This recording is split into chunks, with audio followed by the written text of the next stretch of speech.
Hello बच्चों, कैसे हो? आपका स्वागत है त्रिपान स्टडी सेंटर में। आज जो हम करने जा रहे हैं क्लास 11 हिस्ट्री जो है on empire across the three continent chapter.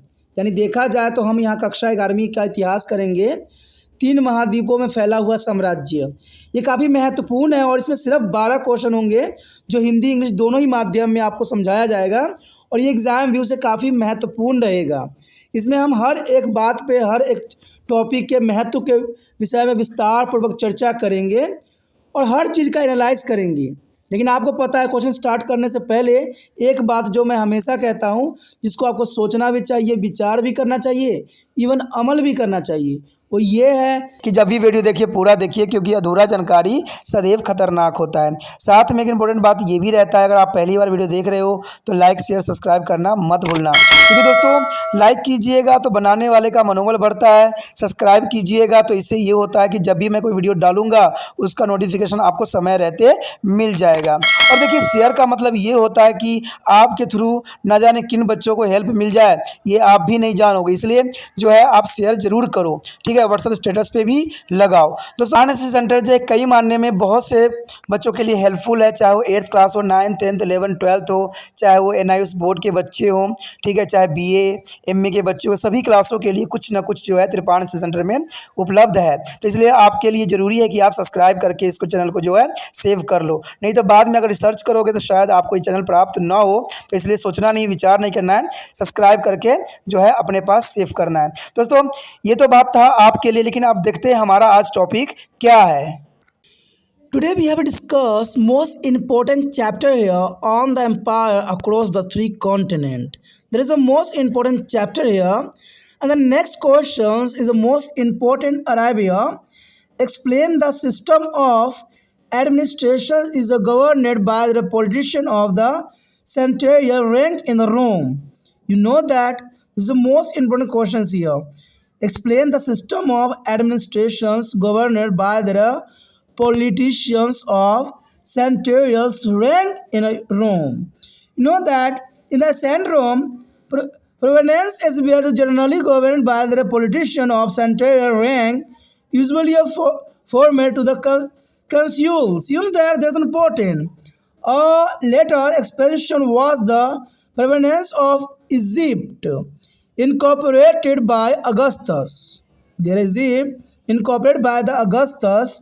After the death of the Cleopatra, it was ruled by a governor of Equatorian rank only, and where was the discouragement to centurion ambitions as Egypt was considered Augustus is a personal property, and following the tradition of earlier Hellenistic king here,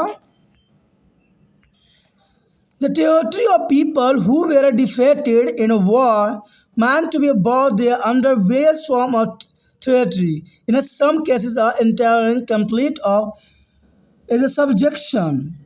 The formal annexations of territory create a provenance in their modern sense of administrative unit that was a geographical defined here. That was geographical defined here. A republicans is a province where administered in a 1 year and termed by the consuls and the praetors who had held the office the previous year. This is important, and the Rome started expanding behind the Italy during the First Punic War. The first permanent province annexed to the various Sicilies in the 241 BC and Sardinia in 237 BC. This is the most important period time here. Military expenses keep on increasing the number of these administrative provinces here, and until there were no longer enough qualified individuals to fill the post here, and the term of provisional governors is often had to be extended for the multi-year, and on the occasion the center is awarded to the imperiums, even to the private citizens, and mostly notably there is a promise they are great. The prorogations of undermine the Republican constitutional is a principle of annual elected a magistracies and the emphasizing of the disproportionate is wealth and military power by a few men through their provisional commanders was a major factor in the transitions from the republic to the imperial autocracy. This is an important point here. यहाँ पर आगे जो हमारे समक्ष आया है, 3 महाद्वीपों में फैला हुआ साम्राज्य। ये काफ़ी महत्वपूर्ण चैप्टर है, 3 महाद्वीपों में फैला हुआ साम्राज्य। इसके अंतर्गत हमारा जो अगला क्वेश्चन आया है काफ़ी महत्वपूर्ण है। इसमें है कि रोम में सेनेटोरियल रैंक के राजनेताओं द्वारा शासित प्रणाली की व्याख्या करना है। जो सीनेटेरियल जो थे रोम में, सेनेटोरियल रैंक के राजनेताएं थे, वो कैसे शासन करते थे। अगस्तस के बाद ये लोग की क्या मतलब राजनीतिक गतिविधियां थी और कैसे ये लोग राज करते थे रोम में, कब सेनेटोरियल रैंक के राजाओं द्वारा। तो ये काफ़ी महत्वपूर्ण है कि राजनेता कैसे शासन कर सकते थे उस समय।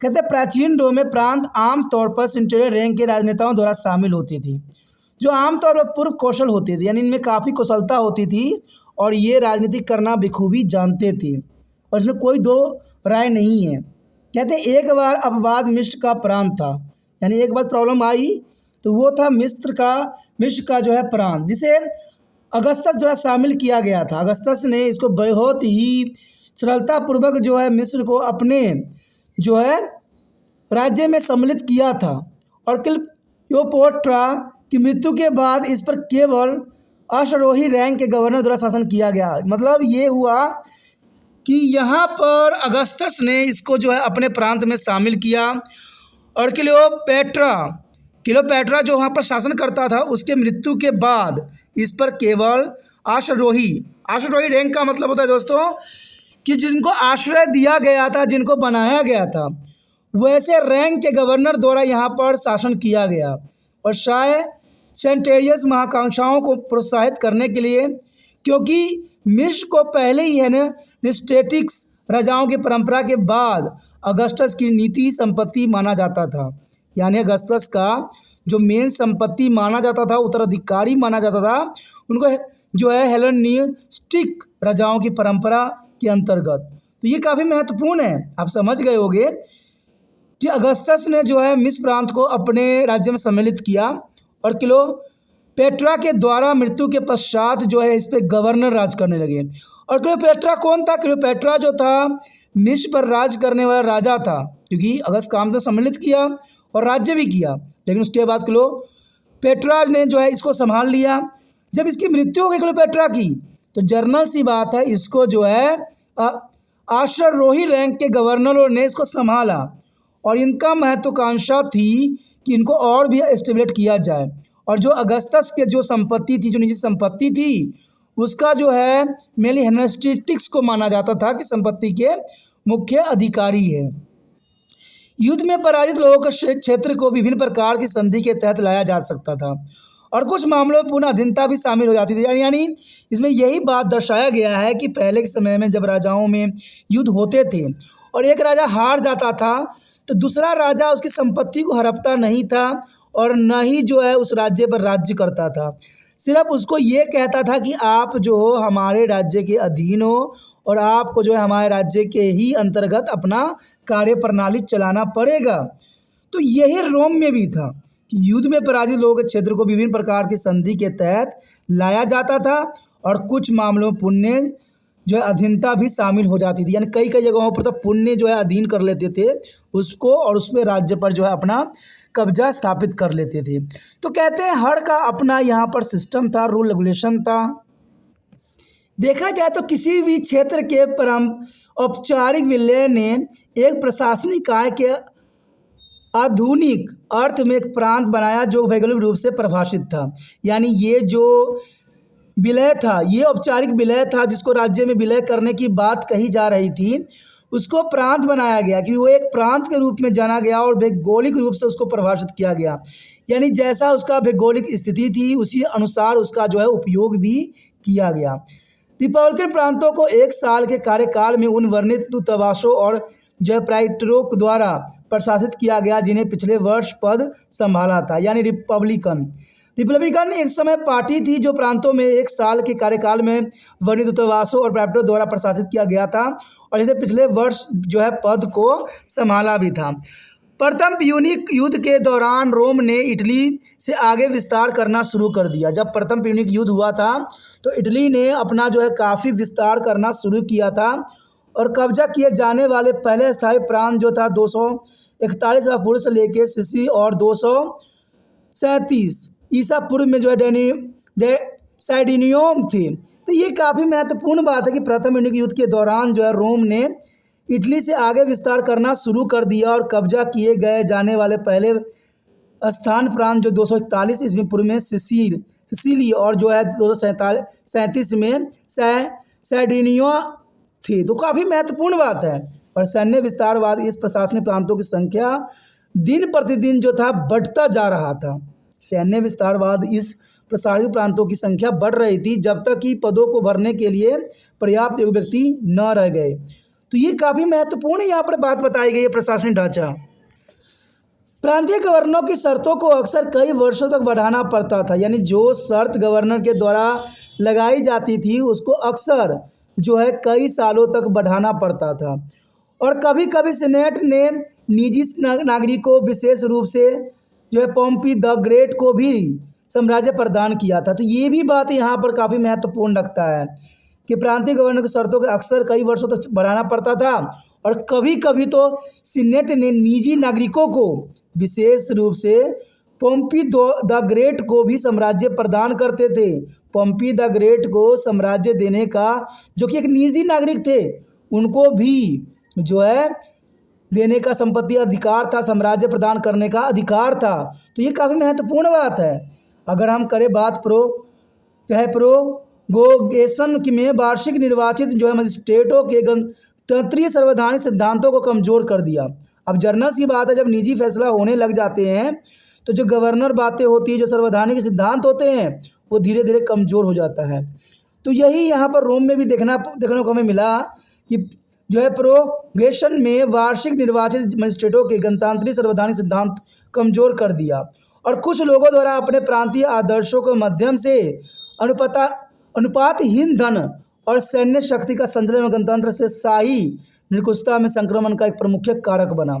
तो ये काफ़ी महत्वपूर्ण बात थी यहाँ पर कि कुछ लोगों द्वारा अपने प्रांतीय आदर्शों के माध्यम में जो है अनुपातहीन धन और सैन्य शक्ति का संचलन एक गणतंत्र से शाही निरंकुशता में संक्रमण का एक प्रमुख कारक बना। तो ये काफ़ी महत्वपूर्ण यहाँ बात दर्शाई गई है जो है प्रशासनिक जो है गतिविधियों के अंतर्गत। तो ये काफ़ी महत्वपूर्ण भी यहाँ पर टॉपिक रहता है। आपको एग्जाम व्यू से इसको जो है अच्छे से समझना है, लर्न करने हैं, और जितना हो सके इस वीडियो को शेयर करनी है, क्योंकि शेयर करने की भावना जो बच्चे त्रिपाठी सेंटर से जुड़ते हैं उनको ये भावना रहती है कि ये दूसरे बच्चे तक भी पहुंचाया जा सके। इसे सोचिए नहीं, विचार न कीजिए, अगर आपको समझ में आया है दूसरे बच्चों को भी समझ में आएगा, और आपके एक कदम से जो है दूसरे बच्चों को मदद मिल सकता है। तो कहते हैं अच्छे काम करने के में पीछे मत हटिए, जितना हो सके वीडियो को शेयर कीजिए। और पहली बार मेरे चैनल पर आए हो, पहली बार वीडियो देख रहे हो, अगर अच्छा लगता है तो जनरल सी बात है दोस्तों कि इसको जो है चलो सब्सक्राइब करके अपने मोबाइल में सेव कर लीजिए, क्योंकि सेव कीजिएगा तभी जो है आगे बहुत से वीडियो आपको मिलेगा। चाहे कोई भी बुक हो, सभी बुक यहाँ पर कवर होगा, लेकिन समय के साथ, लेकिन आपको तब इसका नोटिफिकेशन मिलेगा जब आप इसको सब्सक्राइब करके अपने मोबाइल में रखिएगा, क्योंकि यहाँ पर 8th से लेकर MA तक के बच्चों के लिए बहुत कुछ है। तो सोचिए नहीं, विचार न कीजिए, चैनल को सब्सक्राइब करके अपने मोबाइल में सेव कीजिए।